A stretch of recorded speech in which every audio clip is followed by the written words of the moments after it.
I'm Hannah Fairfield. I'm the climate editor of the New York Times, and I am thrilled to be here with you all, talking about how and what to prioritize for the transition to net zero, and how we are defining both success and the pathway to get there.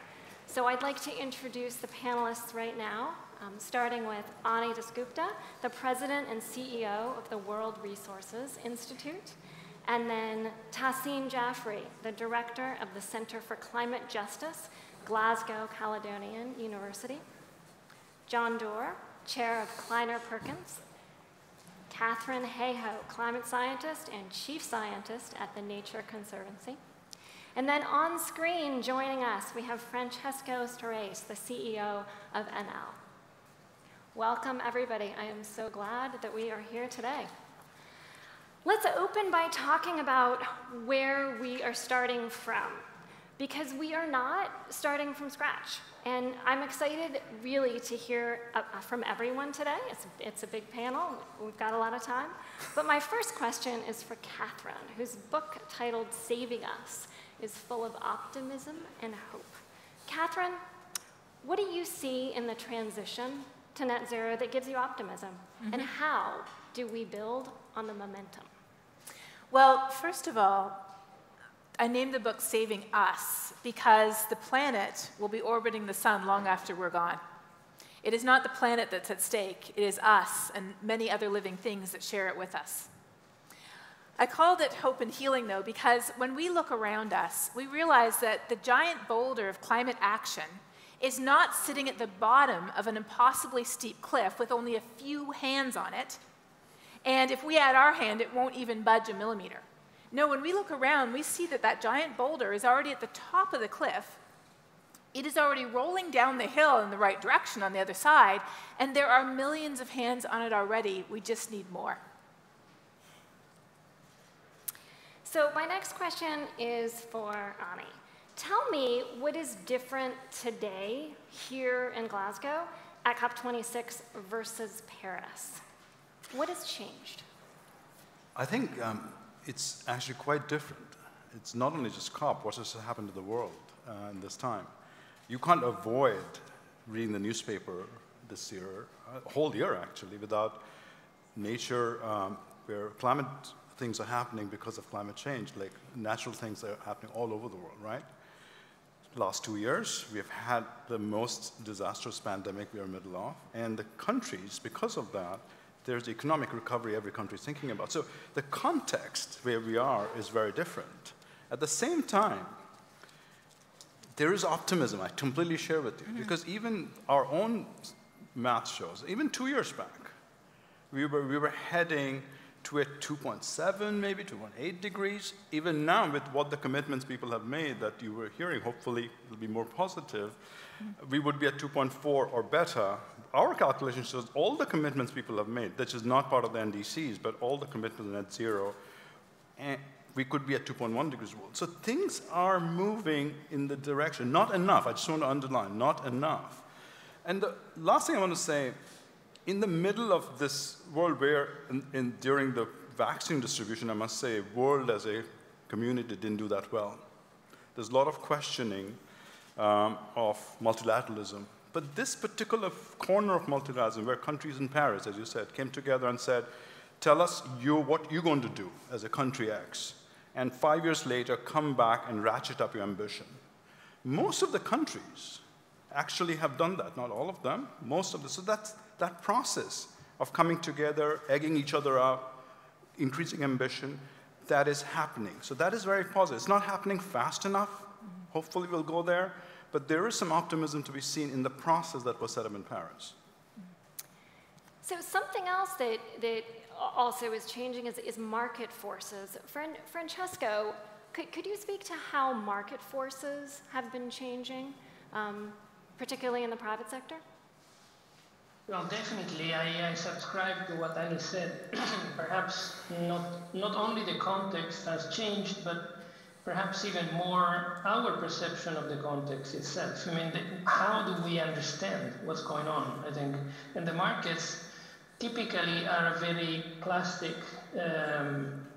expression of how this perception has changed. We see demand of renewable energy, we see demand of sustainable finance, we see an increasing appetite for this kind of circular economy concepts that 5 years ago existed. They were not simply invented in these 5 years, but were not absolutely met by a demand that is so strong. So I think the market has brought this perception into action in terms of demand. And so today we see a big shift from a push. You remember 5 years, 10 years ago, renewables were pushed by incentivization and subsidies. Now there is a pool of customers and demand that asks for it because it is economically interesting and it is reducing the risk that we're all facing in terms of climate change and also in terms of exposure to volatility. And the financial markets are getting there in a big way. I think the success of Sustainable Development Goal-linked finance is a testimony of that. This is now a strong tool in the hands of financial investors, and that they're making a good use of it. So perception has changed, and the market definitely took good note of that. John, how do you see growth in renewables and electrification? How do you see change from where we are now? How do you see the speed and scale changing in the next decade? I quote a book, I believe, that is coming out next week. Oh. Yes, you do. Speed and scale. And it's a website also which lays out a plan. And the plan's available for free to anyone to download and inspect. And you asked, well, where are we with, let me step back from renewables to the big picture. I think what we've got to do for humanity on the planet is focus on the gigatons, the largest emitting nations and the largest emitting sectors of the economy. Because we're in a rate race. We have a decade, the science tells us, to reduce emissions by 50%. And if you take all of the current pledges and assume that we execute on those with policy, they don't get us far enough. Some estimates, as you know, they'll lead to only a 7% reduction in emissions. So we're headed in the right direction, but we've got to do more and go faster. I'd say my view is, I may not be optimistic, but I'm hopeful. I can see how we get there. Tahseen, also since Paris, there has been a lot of momentum about issues of fairness and equity, especially when it comes to financing. So how can those be best addressed as we accelerate this transition to net zero? Yeah, that's a really great question, and I want to just quickly wrap it up with the question that was posed earlier on about what's different since Paris and the implications for climate finance. What's actually happened is the world has changed considerably due to COVID. We're seeing much more inequality across the world, across the poorest nation states. The impact of COVID has directed finance away from NDC targets. Many countries are really struggling to meet those targets. The financing has been directed away from tackling climate change towards tackling COVID. And I think, this whole business of climate inequality is so significant now that we mustn't underestimate and undervalue the impact that has across the poorest nation states. So with reference to climate finance, it's even more important now than it's ever been before that financing structures are set in place to support the poorest nations, the poorest people in those nations, particularly the vulnerable women and girls. So we're talking about not just the quantity of finance, the pledges that we've not met, but also thinking about how to get finance to those who need it the most. So it's access, we're talking about availability of, we're talking awareness of and affordability of financing structures and mechanisms that can help the poorest countries. Can I just add please. 2 sentences to this? I actually don't think that enough has happened in financing in the just way or to the poorest way. I mean, there are three things. I mean, the transition John just talked about, it's not just a transition of decarbonization, it's a whole system transition that we have to make sure that it is just for the people who are getting most affected by climate change right now, just for people who might lose jobs or change jobs, need to get trained. And just the simple indicators, even the $100 billion that you've been hearing about, it was, I think by now it might be $100 billion. It was pretty difficult to get there. And we've been working with poor and vulnerable countries last year called Act 25. They could not believe why was it so difficult when countries, same countries, rich countries, put together $15 trillion to recover from COVID. So, you know, it doesn't add up in their perspective. And there was promise of 50% finance for adaptation. That still hasn't happened. Loss and damage is on the table this year. So I'm glad you asked the question. I actually don't think enough has happened to make this just and fair. But I'm hopeful, I'm not optimistic, but hopeful like John, that because people are asking these questions. Well, I'd actually like to continue that, talking about how can we ensure that solutions are available to all so that the gap between development narrows instead of widens. How do we make that happen? So I think the best single thing we can do is lower the cost premium for green and clean technologies. The United States ought to go first. We're the largest historic emitter. We must prove that you can decarbonize an economy and do that so that we lower the costs for all the rest of the world. The financing mechanisms, there's plenty of money, but the institutions are not responding. By that I mean the World Bank and the IMF have 80-year-old charters that haven't changed in 80 years, and they need to be empowered and funded to provide the first loss capital, which will then unlock trillions of dollars of other funding from pensions and other shareholders, asset owners who want to finance the green economy. We have plenty of capital in the world. It's estimated it'll cost $4 trillion a year to retool the economy over 20 years or so. But the costs of the climate crisis are 2.5 times that. It's $10 trillion a year. So you literally can, it's cheaper to save the planet than it is to ruin it on the course we're on now. Catherine, I see you nodding. Absolutely. I was just asked by a student the other day, is it possible that we might spend too much money to fix climate change to the point where it would damage the economy? And I said, the economy cannot float around in outer space without the resources this planet provides. The question is not what is too much. The question is it enough? Because if we don't fix climate change, there will be no economy. But, sorry. Please. So one thing I want to add to John, both of you, is there is one big shift that has happened, which is good, since Paris to now, which is the following. When we were in Paris, there were still big countries, I won't name them, that were still arguing that development and climate change are two different things, and we are poorer countries, leave us alone, you created the problem, you go fix it, and actually what is great about this now is not a single country saying that. That the debate between whether we can grow or have a successful economy and can it be green, I think people have accepted that is possible. It's not demonstrated yet, John, but people have accepted the framework or mindset shift, which is, I think, a very big question. So there's not a single economy country now, and you remember, you and I live in a country that denied there was climate change for a while. There's not a single, actually poorer countries have more ambitious climate plans right now because they see the effect of climate change. So this is a good movement. We just have to ride it and make it actually, as you said, see the outcomes possible so people can see it. Maybe there is something here that I can add to what Annie has said.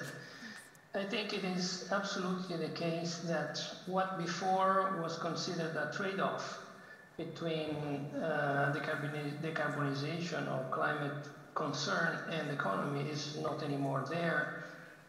on a larger scale. I mean, not everyone is fully on board on that, but by and large, the consensus is getting there, which makes the case easier for this industrial economic transition to happen. It's just the energy transition that enables this. This is just the beginning of the process. It's, if you want, the starting engine of a big change, because it's not only the economy that needs to be decarbonized, it's the whole economy. It's not only the energy sector, it's the whole economy.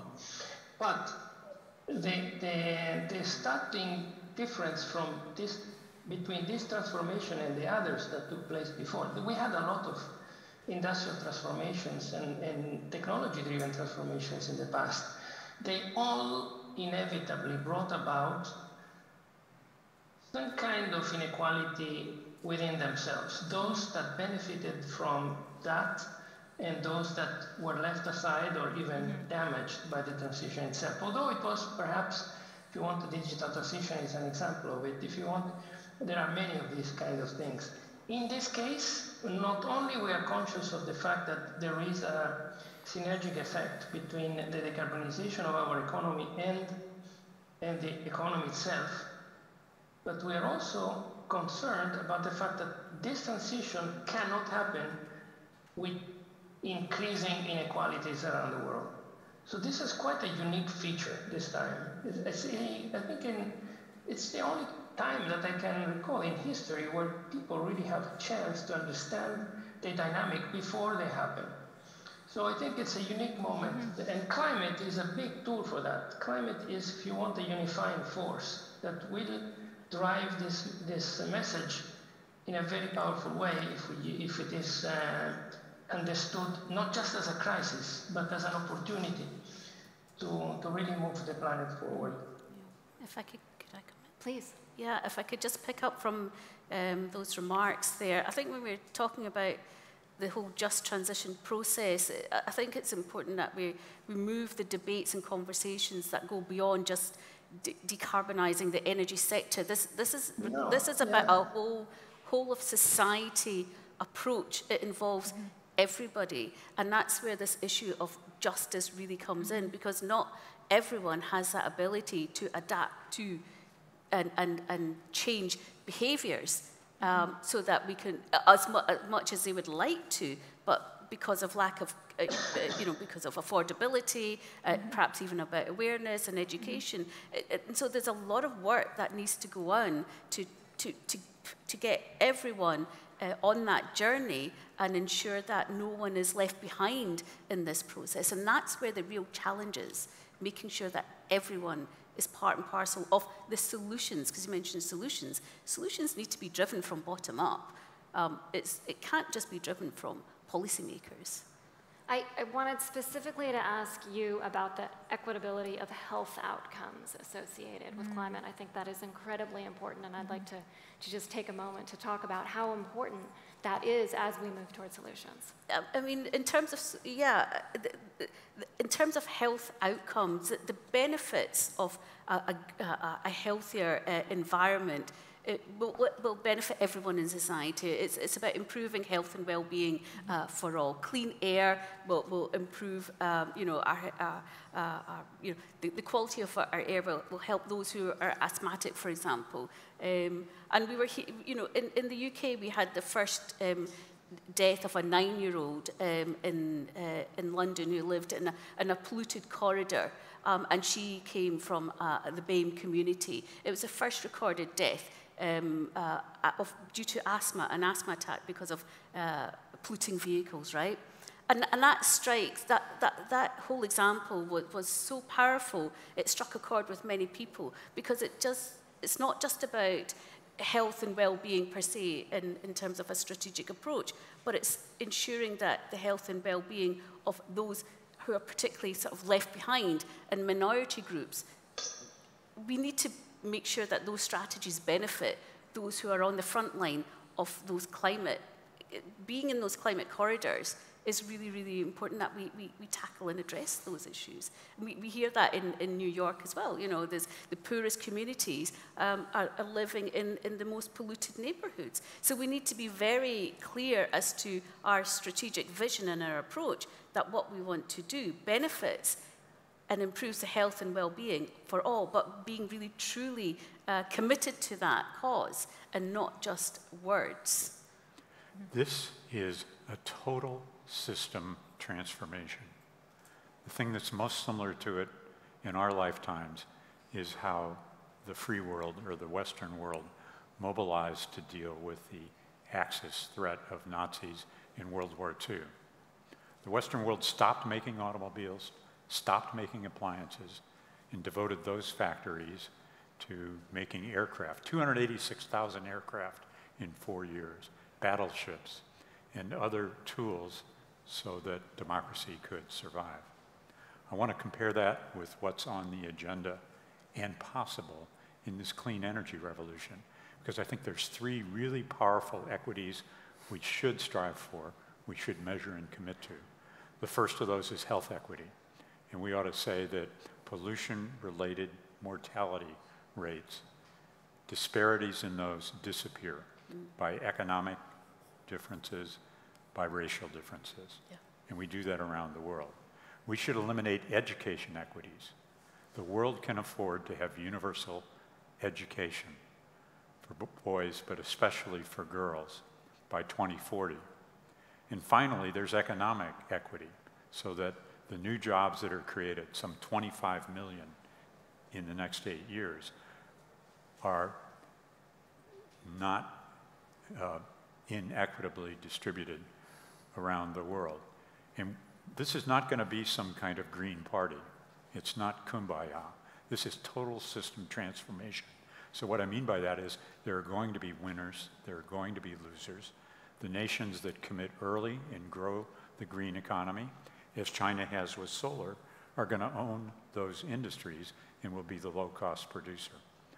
The best thing that we can do is prioritize this transition, liberate the capital, invest, and assure that this transition is viewed and realized as the greatest opportunity for humankind.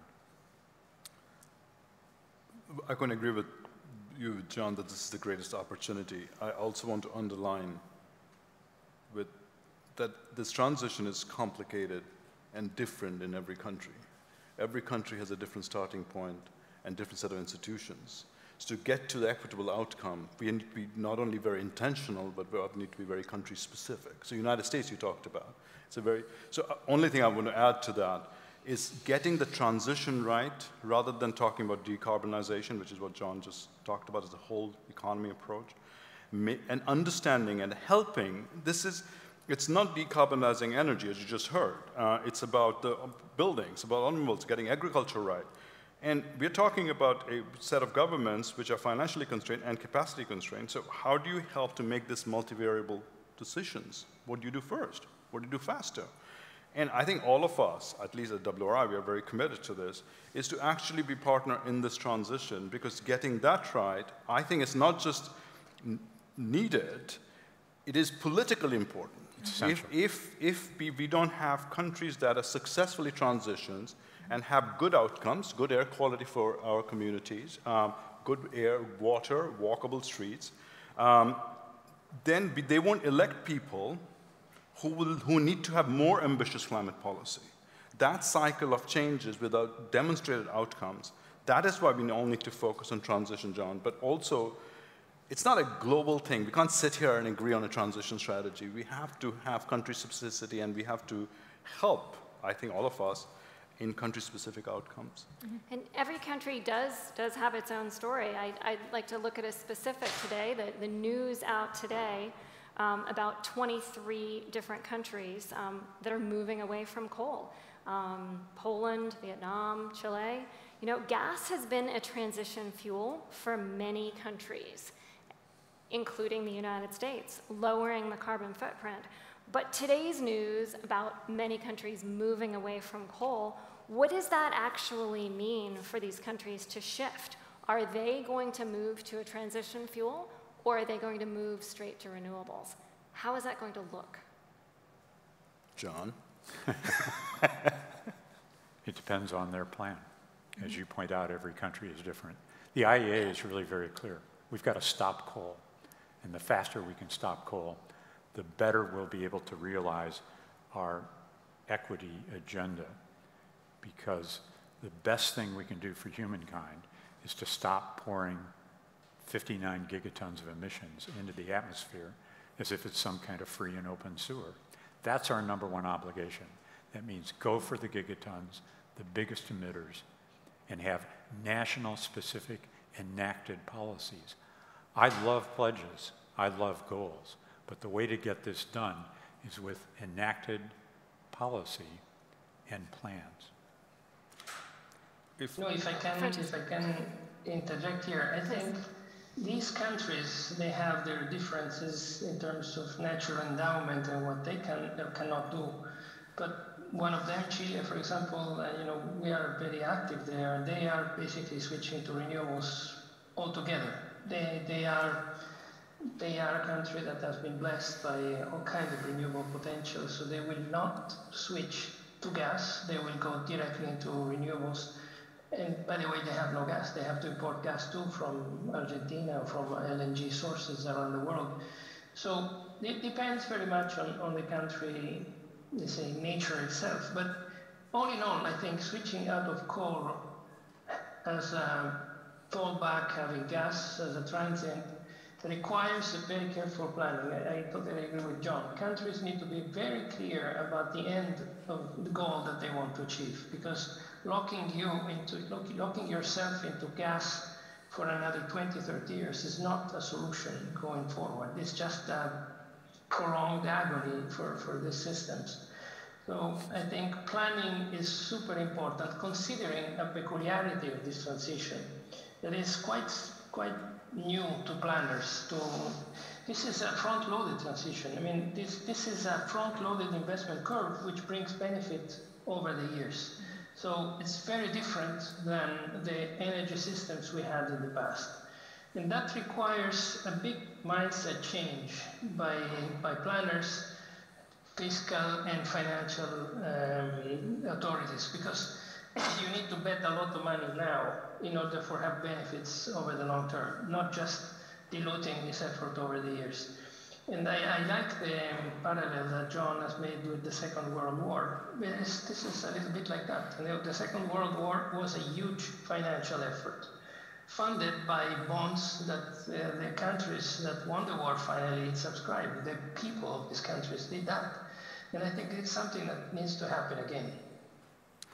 I just want to add that it is a huge deal that the 23 countries have said no coal. Anyone like John, you would ask, what is one thing you would wish that will happen is countries get out of coal? Stop coal. Yeah, so this 23 countries signing up for that, pledging that, includes countries, it is difficult to do that, and Indonesia is in there, Vietnam is in there. I think that's a very big deal. The second thing is, what do they do to replace it, right? The economics actually is on our side. In most countries except 2, renewable is cheaper to put together from scratch than gas. So that's a good thing. But it's as you heard, it's a front-loaded transition. In that, in the last few days, there's significant capital available for the transition, I think, including philanthropic capital that was announced recently for energy. So it is looking like a better picture than we imagined a year back. I just want to say this transition, and hopefully many more countries will add to the 23 countries. I think it's a very significant pledge. It's not easy, I just want to point out, because many people work in the sector across the world. What about countries that have gas as a resource? There's a lot of countries that have petroleum as a resource, gas as a resource. Will they use it as a transition fuel? They move off of coal, move on to gas, invest in the infrastructure? What is that going to look like for the next few decades? You know, if the same question would be asked 10 years ago or 20 years ago, you would ask for people that have coal in their underground. I mean, gas is going to be at the same spot of coal in 10 years. So it's better that people understand this. Look, Because sorry, this is the way it's going to be. I mean, it's inevitable. It's just a question of time, which part of the world will hit this situation earlier than others. But it's going to happen again and again. It happened to coal, it will happen to oil, it will happen to gas. but a fundamental point, we have to get to net zero or to 1.5 degree, energy has to be decarbonized. There is no other math to it. So we can think about, debate. There is no way to get to that. So the question is, how do we get there? Yeah. Some countries, as you heard, have natural endowment for renewables, right? Some countries don't. So we have to find middle ground for those countries. I think there are very few of them. But they also have to ultimately get out of it. So the question is whether they're going to invest in natural gas now or do something else. And I must say, there are few countries it's more difficult. I think all of us should figure out and help them what their transition plan would be. And they're a handful. There are not that many countries. Yeah, and just to add in, you know, it's driving investment into new technology. You know, that's what's required. You know, I agree. You know, we are in that process of transition, and there are going to be challenges along the way, and it's thinking about, you know, the end point and the end goal. Where do we want to be, and what are we going to invest in terms of our energy crisis going forward? That's, you know, we don't have all the answers, I think, but at least we know what the challenges are, and we need to start working on them now. Mm-hmm. Technology is in fact something I really wanted to touch on, particularly thinking about tracking emissions and being able to understand where emissions are coming from, just understanding more about that part of the world around us. So Catherine, I wondered if you had thoughts about how the technology has changed, what more we know about emissions locally, globally, and how you see that. Yes. Well, let me just add one more thing to the previous discussion, though, and that is this, that many low-income countries do not have substantial fossil fuel resources. And so when you talk about developing, it's not a case of them using the resources they have, as Western Europe did, as North America did, as China is doing today. It is a case of them becoming indebted to the richer countries for their fuel. And so it actually enhances the inequities that we were talking about if those countries develop using fossil fuels. So getting back to the question of emissions. Up until recently, the only way that we had of telling what a country's emissions were by self-reporting. And self-reporting is a bottom-up calculation that is difficult to do and to verify. Well, no longer. Today we have satellites. And the satellites can measure the emissions. They can measure the carbon emissions, and they can measure the methane emissions. And of course, methane is a very powerful heat-trapping gas that over the short term is much more powerful than carbon dioxide. And so thanks to those measurements, like the Carbon Trace Project, we now know that some countries' estimates are accurate, whereas others are not quite. And we also know, and have known for some time, that there is a lot of methane leaking out of natural gas and oil fields. Where I live in West Texas, there's enough natural gas and methane that leaks to supply 7,000 households. And so we know that there's many low-hanging fruit, so to speak, that we could address, especially with such a powerful heat-trapping gas to cap those wells, to prevent the leaks, to really crack down on things that could be done short-term today to make a huge difference. And observing is the first step, because if we don't know, it's like if the tree falls in the forest and nobody observes it. If the methane leaks and nobody observes it, how do we know where it's coming from? But now, thanks to our eyes in the sky, we do know. How do you expect, I just want to stay on that for a moment, how do you expect that new wealth of data to be used in the transition that we're talking about right now? It all used to be self-reported. Now that data is available and ground-truthed. How do you see that influencing some of the policy necessities that we've been talking about here? Yeah. I think that data is quite possibly the most powerful tool that we can bring to this agenda. Imagine Google Earth that's available to everyone for free that will indicate in real time the emissions from an oil field, from a factory, from a ship, even from an airplane that's transiting over the oceans. That's what, I think it's Climate Trace or Carbon Trace? A Carbon Trace. Carbon right. Trace, Yes. the coalition of nonprofit organizations are creating. And this opportunity to eliminate methane emissions and to do so rapidly is a very hopeful sign. And I think the availability of the information is going to bring great world pressure on people that are performing well and bad actors that are not meeting their self-determined goals. Yeah, if I could just follow on the back of that, in terms of the data, my sense is that the input data is there, the quality of that data is right there, but there's also a lot of missing data, because a lot of people are asking or wondering, through this process, we know what we need to do, and we know we need to transition in a manner that's just and fair and equitable, right? But the data that's not out there, and the metrics that's not out there, and the measurements are not out there, is what does that look like? How do you measure justice in terms of transition? If you're investing in technology to transition in a fair and equitable way, what are the outcomes going to look like? What does that impact look like?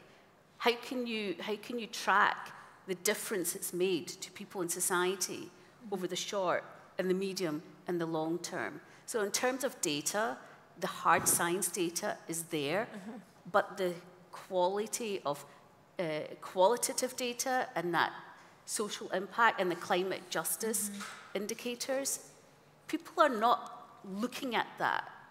There's no research going into that. And personally, I find that quite not just interesting, but worrying, because it's half of the conversation that's kind of like missing, and I think it needs to be filled. Do you feel that now that's part of the conversation, even if you're not seeing it reflected in research yet, that there is momentum toward that, to completing that part of the equation? Indeed. I see what I'm hearing and what I'm seeing is this drive for just transition from all kinds of stakeholders, government, industry, and so on. But what I'm not seeing is enough investment into thinking through how they're going to do it. It seems like we're in a rush to get it done. You know, the targets have been set. And what worries me is perhaps this labeling that might go on. It could be through, you know, corporate social responsibility or some other framework, so that sectors can label themselves to say we're following a transition process that's just. But when you look into it, I want to see what those metrics look like and how it really stacks up. And I'm not seeing that. I'm just not seeing it. Is there a set of metrics that you're happy about? Well, in terms of the justice and the inequality, I mean, there are fundamental principles out there that we, you know, that they're values-based approaches that justice hangs on, and we need to be looking deep into that. Maybe can I add one thing here, that as this transition is repetitive in its pattern, in its behavior, so it takes place industry segment by industry segment in more or less an established pattern, whereby the transformation implies massive write-offs of obsolete assets and reconversion of professional skills by masses of workers in different ways, but in more or less the same repetitive pattern. And this is combined also with the fact that geographically it is not even across the world. So it's moving around, not in sync. So that helps, because you can study these patterns in the first cases and develop metrics that can be used to track if this transition happens in a regular fashion, orderly fashion, or in a turbulent manner. So the beauty of this is that it is it's a tune that gets repeated with different tones by different instruments, but it's the same tune over and over. So once you get it a couple of times, I think it won't be difficult to track if this happens more or less justly. And of course, it is a tool that governments can use and industry segments can use to learn from each other. I mean, the energy sector to which I belong went through this, basically almost there, but it's a decade that has just gone by in which we have deposited a certain know-how on what this transition implies on the balance sheets, on the people, and on the logics and the strategies around that. Now, the automotive sector is going through it more or less in the same fashion, only a little bit shorter time, and so forth. So I think this is helpful because it brings about experience, and we progress if we deposit experience and use it. Right. This is this part of the conversation is fascinating. So if you permit me, I'll make a nerdy comment. For this audience, I'm not sure. This is what we do, because I do, it has been very well said about transition. You're absolutely right, the social dimensional data. But I think we're conflating two things. The real revolution that you heard from John and you is what has taken place in geospatial data. And the sophistication that has happened to that, it's just, you couldn't have imagined even just a few years back. We just launched a platform 3 days back, it's a blur right now, but which will be able to measure every piece of land at 10 square meter. We will be able to see in a year every tree that's growing. If it's not growing, what crop is it? Is it soybean? Is it change? Is it marshland? You couldn't have done that. So we would know 30% of world's carbon is stored in natural products. Is it growing? Is it not growing? What will the carbon market look like? So we can't question the fact that a revolution is happening on that'll help us. But data is just a start. Data is nothing if you're not allowing people to use it to make better decisions. It is data itself doesn't do anything. That's what all of us, I think, work to how to convert that data to decision-making tools. And there can also be inequity in analysis, right? Absolutely. Even if data is accessible, if it can't be used and accessed, that can be a problem. Well, let me actually speak to my own field of research. So I study climate adaptation, and that's the other side of the coin. Because as we know, we have 3 choices: mitigation, adaptation, or suffering. And so climate change is already here today, and we're already preparing for the impacts that it's too late to avoid. But when you look at the number of long-term weather stations in the continent of Africa for which I can develop high-resolution climate projections that can then be fed into water planning, infrastructure planning, crop management planning, you have literally the same number of long-term weather stations as you have in one large-size US state, in an entire continent. When you look at the literature, and there was a study done just recently that you might have heard, looking at climate impact studies around the world, the vast majority of those studies looking at how climate change affects crops, water, energy, infrastructure systems, they're done in the global north, not the global south. So we have a wealth of information about how climate change will affect the global north, but not the south, which is the place where climate impacts are hitting the hardest. So there is still an inequity, like you just said, in analysis, and there's even an inequity in data. Satellites are closing the gap, but we're not there yet. Well said. I would really like the audience to have an opportunity to ask this amazing panel some questions. And I think first we might take one from our digital audience, which is expansive. So Sophie, if you got one question from our digital audience. Yep. Yeah, that works. Okay, wow.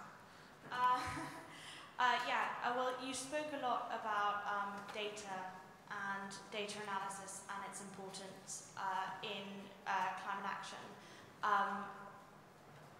And in parallel, you spoke about positive movements in the financial sector towards greater investment and caring about ESG. But one of the things that we're seeing a lot is the ways that people are reporting and what they're doing on their disclosures, how they're being analysed, that's not standardised. And that is leading to some degree of greenwashing in the financial sector.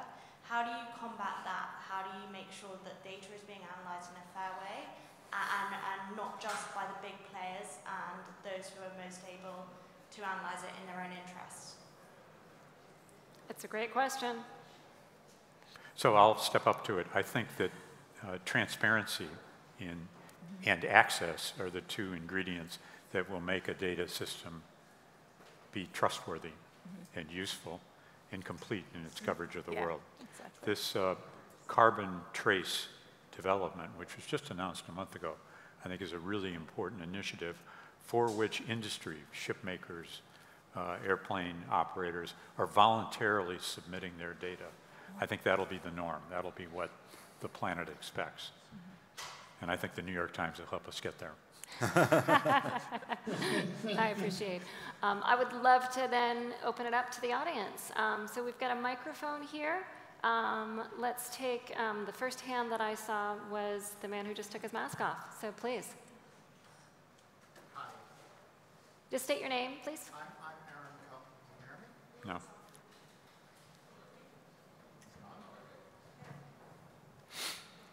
Hi, I'm Aaron Cohen. I'm the chairman of a climate tech company called Thermo, which is a clean cooling company.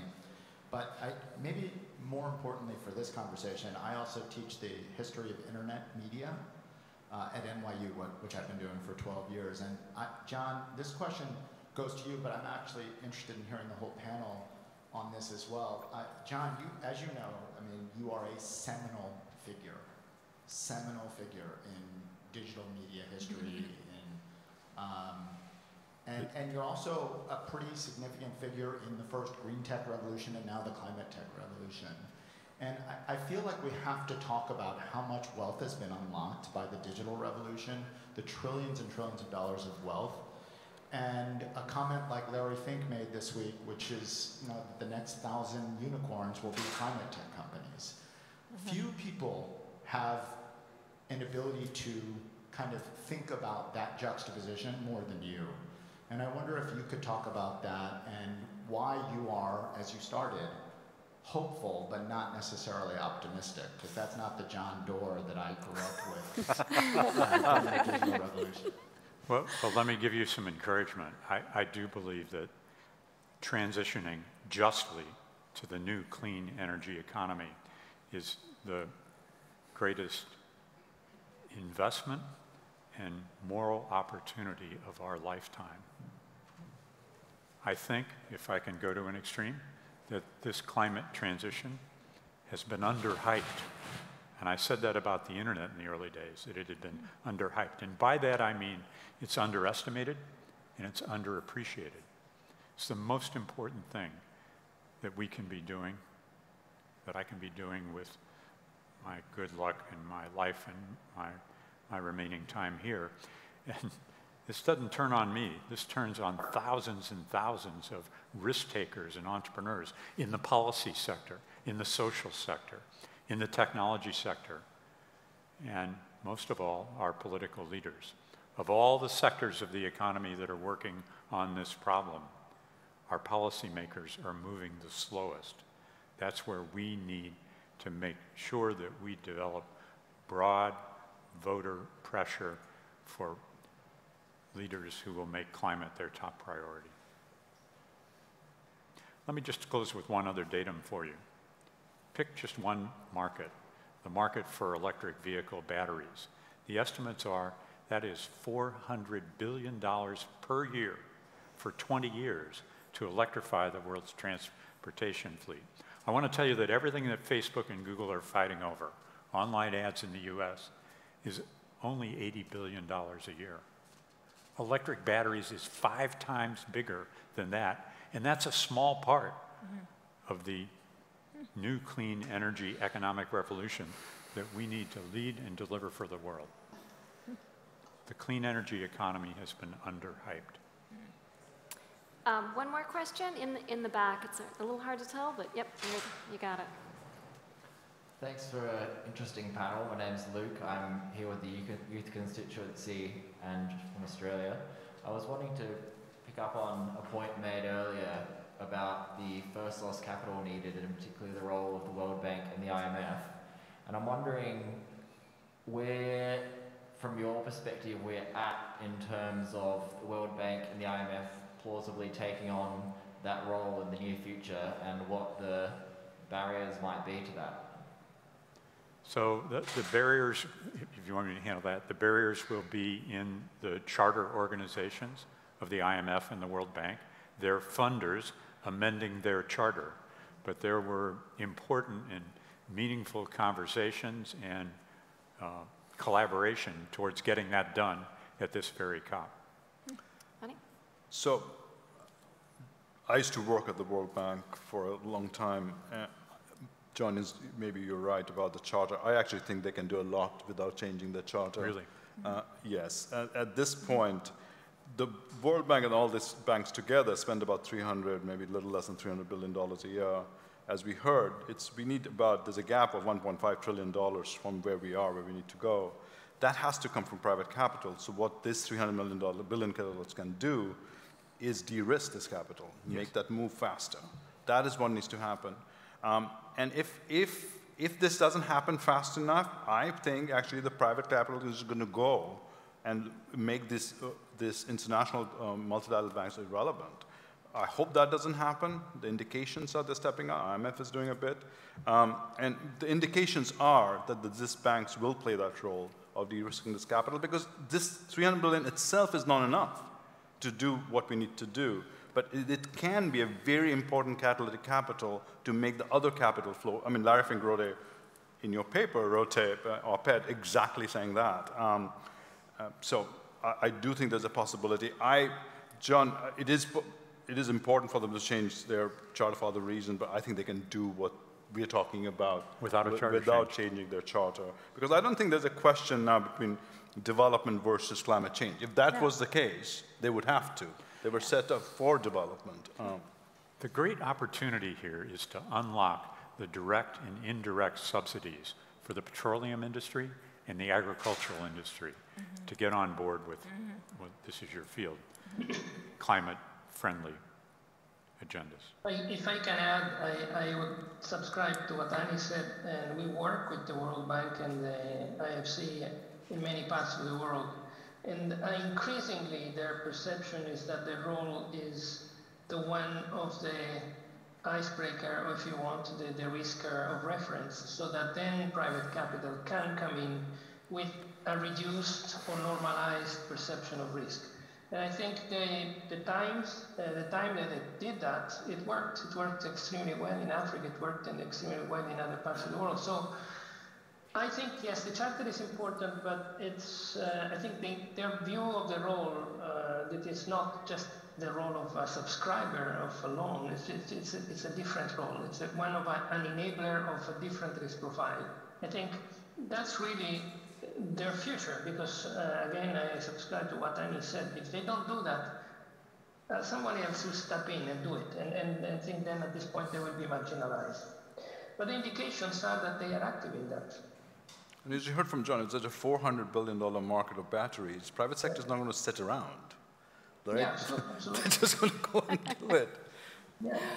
That's a good note to end on, right? No one's just going to sit around. And an optimistic note at that. Thank you very much for attending, and thank you, panelists. Thank you.